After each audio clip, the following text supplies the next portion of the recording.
Alam mo ba yung pakiramdam na sinasabihan kang, sobra ka naman mag-react? O, ang liit lang nun? Bakit ang big deal sa'yo? Minsan nakakapagod na patuloy na ipagtanggol ang nararamdaman mo. 'Di ba?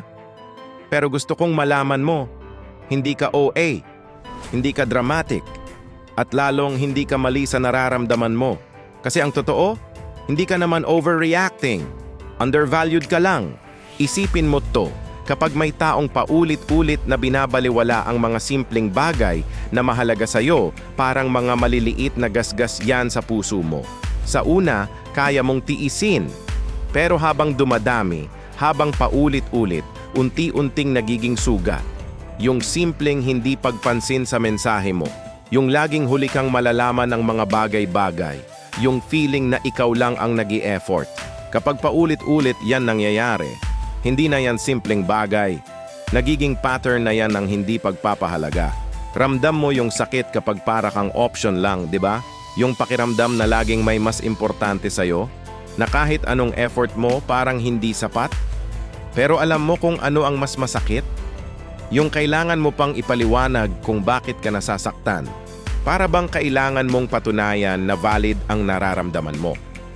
Pero hayaan mong sabihin ko sa'yo, hindi mo kailangang humingi ng permiso para maramdaman ang nararamdaman mo. Hindi mo kailangang magpaliwanag kung bakit ka nasasaktan. At higit sa lahat, hindi mo kailangang magpanggap na okay ka lang kapag hindi naman. Karapatan mong maramdaman na hindi ka pinapahalagahan, lalo na kung yun talaga ang nangyayari. Normal lang na mapagod, normal lang na masaktan, normal lang na sabihing, tama na. Kaya sa susunod na may magsabi sa iyong overreacting ka lang, tandaan mo, hindi ka overreacting. Napapagod ka lang sa paulit-ulit na pagbabaliwala sa iyo. At valid yan. Deserve mo ang taong makikinig sa iyo. Ang taong magpapahalaga sa iyo. Ang taong hindi ka gagawing option lang. Kung nakarelate ka sa sinabi ko, i-type mo sa comments. Hindi ako OA. Undervalued lang ako. Para malaman ng iba na hindi sila nag-iisa sa nararamdaman nila. At kung gusto mo pa ng ganitong usapan tungkol sa self-worth at relationships, i-click mo ang subscribe button at notification bell para updated ka sa mga susunod nating kwentuhan.